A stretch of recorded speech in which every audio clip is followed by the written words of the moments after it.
analyse du 5 février.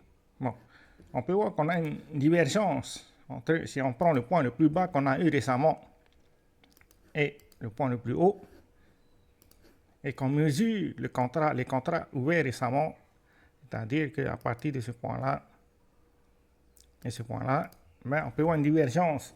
Le prix a fait 1,19% pendant les contrats ont clôturé de moins 0,21%. C'est-à-dire que 366 contrats ont été clôturés récemment pendant que le prix monte. Mais il y a une divergence entre le prix et les contrats ouverts récemment. Donc il y a des probabilités qu'on casse la structure qu'on a actuellement. C'est-à-dire que là, on est en 5 minutes. Quand je parle de casser la structure, par exemple, si on prend là ici notre swing high et notre interim low, c'est notre dernier point bas avant la cassure de la structure. Mais, par exemple, on va descendre en 1 heure. Comme ça, on a plus de précision. Là, ici, et notre interim low, c'est ce point-là. Ben, on marque. Ça, c'est notre point le plus bas.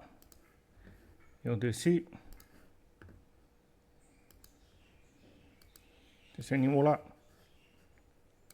Parce que si on descend en 15 minutes, pour plus de précision, ben, on peut voir que c'est des order blocks. Voilà. D'ailleurs, là, on peut ajuster, c'est là ici. Avec le temps, c'est plus facile à reconnaître ces niveaux-là. Pour le moment, c'est les niveaux à surveiller par rapport à Bitcoin. Maintenant, ce qui est important, c'est qu'il y a des similitudes par rapport au marché qu'on a eu c'était le 17. Par exemple, on va retourner en 4 heures. Si je prends le marché du 17 jusqu'à ce niveau-là, du 17 décembre jusqu'au 6 janvier, ben, il y a des similitudes avec le marché qu'on a aujourd'hui. Parce que là, ici, c'est notre point le plus haut, notre point le plus bas. On a fait une baisse d'environ 14%, suivi d'une hausse. Là, ici, on a fait une hausse impulsive. Voilà. Une forme de consolidation qui a duré plusieurs heures. Par rapport, si on compare par rapport à la baisse et à la hausse, ben, la forme de consolidation a duré plus longtemps. Et puis, on peut voir qu'on est resté dans ce range pendant une période d'environ 2 semaines. Entre ces deux points-là.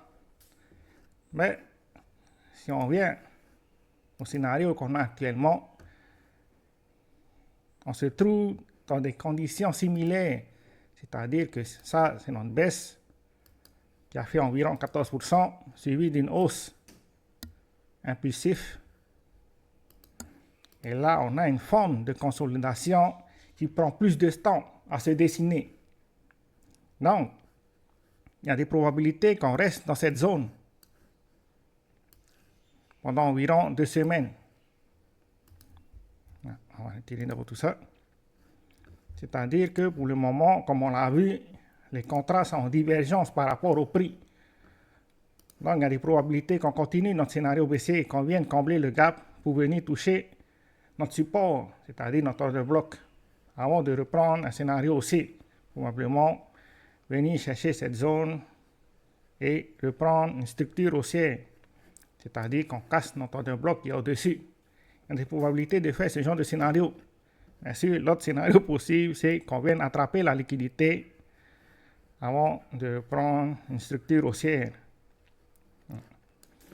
Pour le moment, c'est les chemins probables par rapport à Bitcoin, mais il faut s'attendre à ce qu'on reste dans cette zone pendant un moment donné, probablement 2 semaines. Voilà.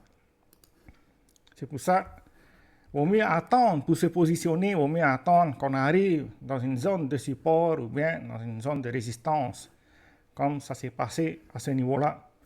Dès qu'on est venu à proximité de la ligne verte, ben, c'était un moment d'acheter. Bien sûr, il faut rajouter des confluences. Vous pouvez rajouter des volumes ou bien d'autres indicateurs. Voilà, pour pouvoir confirmer le scénario de retournement de tendance à court terme. C'est tout ce qu'on a pour aujourd'hui. Ciao, ciao.